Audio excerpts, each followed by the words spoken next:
ये है कपूर, नेगेटिविटी को रिमूव करने का परमानेंट इलाज। आपके घर में अगर नकारात्मकता है तो शनिवार को कपूर जलाएं और इस तरह से कपूर जलाएं तो आपको फ़ायदा होगा। किस स्थान पर कपूर जलानी चाहिए बेसिकली ये आप पर निर्भर करता है, लेकिन आपको बताना हमारा उद्देश्य है क्योंकि हम आपको ऐसी ही जानकारी देते हैं। हम हैं एस्ट्रोलॉजर डॉक्टर उमाश्री। हमारे चैनल में आपका स्वागत है। आज की जानकारी कपूर पर केंद्रित है। कपूर को इस तरह जलाएंगे तभी आपको फ़ायदा होगा, क्योंकि अगर गलत तरीके से कपूर जलाया जाता है तो नेगेटिव एनर्जी अट्रैक्ट हो जाती है। क्योंकि जो आपने देखा होगा कि जो भूत प्रेत ग्रस्त लोग होते हैं वो कपूर का धुआं बर्दाश्त नहीं कर पाते और उनके समक्ष आपको कपूर की जोत नहीं जलानी चाहिए। तो ये आपको ध्यान रखना चाहिए, यही आपको बताना था।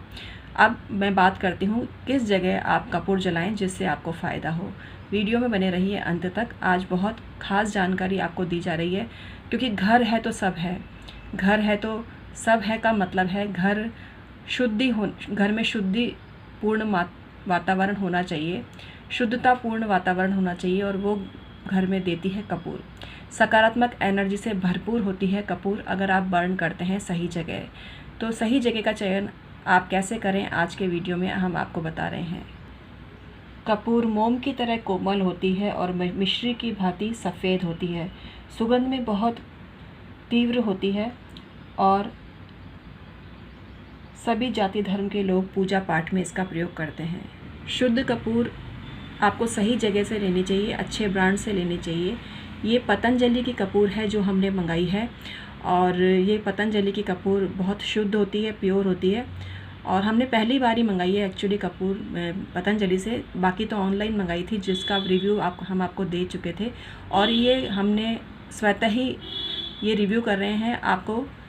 इसके लिए हमने कोई पैसे पतंजलि से नहीं लिए हैं, हम अपनी स्वेच्छा से ये वीडियो बना रहे हैं क्योंकि हमारे को कपूर पर वीडियो बनाना था और कपूर हमारे पास मौजूद है। कल हमने शुक्रवार को कपूर मंगाई थी क्योंकि शुक्रवार को कपूर मंगाना शुभ होता है। असली और नकली कपूर की पहचान बहुत ही आसान है। नकली कपूर बहुत थोड़े ही समय में उड़कर गायब हो जाता है। वैसे तो ये उड़नशील ही होता है, लेकिन इसको आप डिब्बी में ढंग से बंद कर सकते हैं जिससे हवा प्रवेश ना कर सके, तो ये उड़ने नहीं पाता है। हवा का स्पर्श उसको उड़ा देता है। लेकिन असली कपूर कुछ समय तक टिकता है और इसकी जो सुगंध होती है ठंडी होती है, टिकाऊ होती है। वैसे कपूर की डिब्बी में आप थोड़ी लौंग रख देते हैं तो ये ज़्यादा समय तक टिकाऊ होती है और उड़ने से बचा रहता है। धन वृद्धि के लिए कपूर कैसे यूज़ करें? आपको लेना है श्री यंत्र और दक्षिणावर्ती शंख भी अगर आपके पास है तो वो भी ले सकते हैं। श्रीफल आपको लेना है, एकाक्षी नारियल लेना है, और दत्त यंत्र भी लेना है।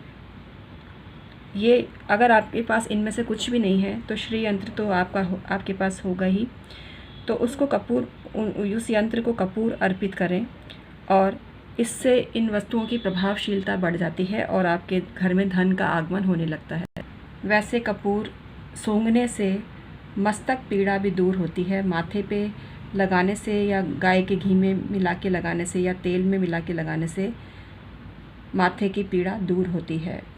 दुर्गंध को भी ये नष्ट करती है। अगर आपके घर में दुर्गंध आती है तो ये वातावरण को सुगंधित करती है और शुद्ध और स्फूर्तिदायी बना देती है। सौभाग्य वृद्धि के लिए आपको घर में पूजा के समय इष्ट देव की आरती में कपूर का प्रयोग अवश्य करना चाहिए, और इससे समस्त वायव्य दोष समाप्त हो जाते हैं। वायव्य दोष का मतलब है ऊपरी हवा समाप्त हो जाती है। अगर ऊपरी हवा किसी के अंदर नहीं है, अगर ऊपरी हवा किसी के अंदर है तो आपको कपूर उसके सामने नहीं जलानी है, लेकिन ऊपरी हवा का दोष समाप्त हो जाता है। अनेक साधनाओं में हवन में कपूर का प्रयोग इसके प्रभाव को बढ़ा सकता है। अगर आप कपूर की स्याही निर्मित करते हैं और कोई यंत्र बनाते हैं तो वो बहुत शुभ प्रभाव आप पर को देता है। अगर आप कटोरी में या मिट्टी के दिए में कपूर का टुकड़ा रखते हैं और उसको जला देते हैं तो शुभ वातावरण आपके घर में निर्मित होता है। अगर आप चांदी की कटोरी में कपूर जलाते हैं तो बहुत शुभ परिणाम आपको मिलते हैं। उसमें थोड़ा सा देशी घी डाल दें और कपूर की जोत जलाएं तो आपको बहुत फ़ायदा मिलता है। कपूर जो है दक्षिण दिशा में जलाना चाहिए, दक्षिण दिशा में अग्नि तत्व सक्रिय होता है, और अगर आप उसमें लाल गुंजा डाल के जलाते हैं या लाल बत्ती का दिया इसमें जला देते हैं दक्षिण दिशा में, तो आपको बहुत शुभ परिणाम मिलते हैं। अग्निकोण भी बहुत शुभ होता है, और रसोई में अगर आप दीपक जलाते हैं जो अग्निकोण में है, तो वो दिया आपको सुख संपत्ति दे सकता है, खुशहाली दे सकता है। अगर आप घर के किसी भी कोने में जो दक्षिण दिशा में है, दक्षिण से लेके अग्निकोण यानी साउथ ईस्ट दिशा, साउथ से लेके साउथ ईस्ट दिशा में आप दीपक जलाते हैं कपूर का, तो आपकी तरक्की होती है। लेकिन विशेष रूप से ईशान कोण में भी आप जला सकते हैं, क्योंकि जो पूजा स्थल होता है वो ईशान कोण में ही होता है, और वहाँ हम पूजा करते हैं तो कपूर का दीपक वहाँ जलाना शुभ होता है। कपूर का काजल भी बहुत शुभ होता है, और कपूर का काजल लगाने से नेत्रों के दोष समाप्त होते हैं।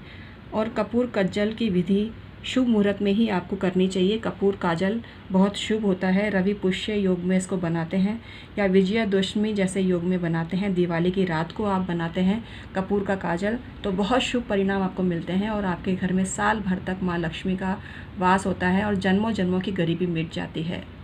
जो कपूर की लौ का धुआं होता है वह कटोरी में जम जाता है, और उसको साफ़ कागज़ में निकाल के पुड़िया बना सकते हैं।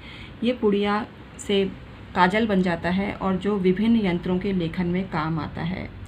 इसमें शनि यंत्र भी बहुत पावरफुल हो जाता है। शनि यंत्र अगर इससे बनाते हैं कपूर के काजल से, तो आपको सिद्धि मिलती है, और शनिदेव आप पर प्रसन्न होकर सब काम आपके बनने लगते हैं।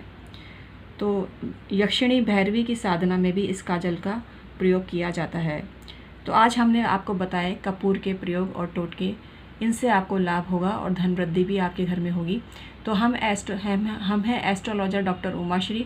इसी तरह की वीडियो लाते रहेंगे आपके लिए भविष्य में भी। तो इस चैनल को सब्सक्राइब अवश्य कर लीजिए। यहाँ इसी तरह की बात और जानकारी आपको दी जाती है, और आपका खुशमय भविष्य संवारा जाता है। तो आज का वीडियो इतना ही, फिर हाजिर होंगी नए वीडियो के साथ में। Thank you so much.